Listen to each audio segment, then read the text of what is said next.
I'm about to hop on a tram, but I'm not in Melbourne, and I'm not on the Glenelg tramway in Adelaide. I'm in Sydney.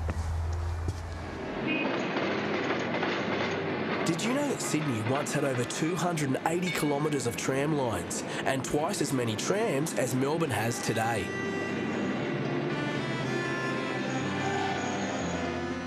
Why did this form of transport disappear off Sydney streets? Well, let's find out.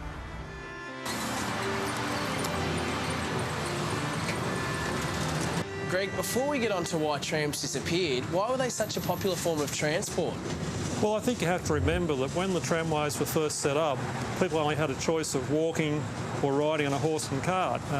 Horses for rich people, poor people walked. So basically, the tramways offered mobility to everybody to move around the city. So Sydney grew around the tramways. Bondi Junction, Spit Junction, Mossman Junction were all tramway junctions. And it wasn't long before they were carrying 1 million people a day on the Sydney trams.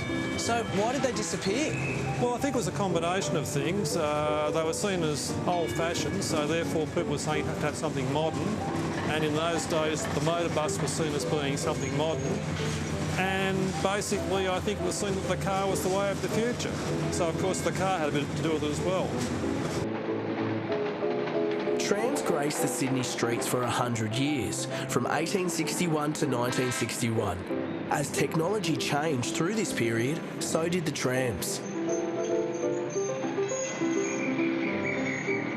What were the different way trams were powered over the years? Trams were powered by basically either horsepower, real horses, cable, which was a cable running under the ground, steam, like a steam train, or electric. And Sydney went to the electrics very early.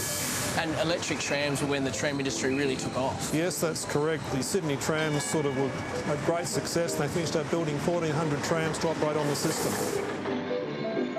During the early 20th century, trams became a vital part of the public transport system, trafficking people around the city. They weren't just used for moving civilians either. Okay, here's a tram that no one in Sydney wanted to ride on. This is a prison tram that ran between Long Bay Jail and the courthouse at Darlinghurst. You had a situation where people would be sentenced at Darlinghurst courts, then taken out to Long Bay to do their time. One prisoner didn't like this too much, so he actually pinched a bread knife from the prison kitchen, sawed his way out through the roof and escaped. Missed a 600-volt cable by about 25 centimetres, but was quickly recaptured by the police. Besides the prison tram, most trams would have passed through the Sydney Railway Square interchange. The elevated tramway signal box was used to control tram movements and switch trams to the correct line.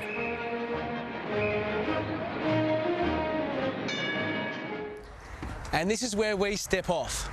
It was great travelling on this historic form of transport that, with the exception of a few cities, has all but disappeared.